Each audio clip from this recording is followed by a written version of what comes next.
জামানার মানুষ আগের উম্মতের আলেমদেরকে গালি দিবে, শেষ জামানার মানুষরা আগের জামানার উলামায়ে কেরাম সাহাবাদেরকে পর্যন্ত অভিশাপ দিবে, গালি দিবে, বলবে এটা বুঝে নাই। নবী বলেন তখন ফাল্লিয়ারতাকিবু ইনদা যালিকা রিহান হামরা, এক নাম্বার অগ্নি বাতাসের অপেক্ষা করো, 2 নাম্বার ওয়া জালজালাতা ভূমি দশের অপেক্ষা করো, 3 নাম্বার ওয়া খসফা ভূমিকম্পের অপেক্ষা করো। এগুলো হয় না, এখনো হবে।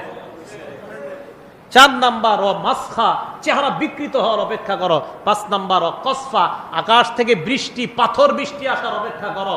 6 নাম্বার নবী যেটা বলছে ভাই অনেক চিন্তার কথা, নবী বলেন আয়াতিন তাতাবা, কয় শুধু এই কয়টা আমি বললাম? একের পরে এক গজব আসতেই থাকবে। করোনা, এলেনা, হেলেনা, দোলেনা, সিডর, আইলা, একের পরে এক গজব কিন্তু আসতেছে। নবী অন্য হাদিসে বলছে এমন নামে গজব আসবে যেই নাম অতীতের মানুষ শোনে না, আমি নবীও শুনি নাই, সাহাবারাও শোনে না, মানুষ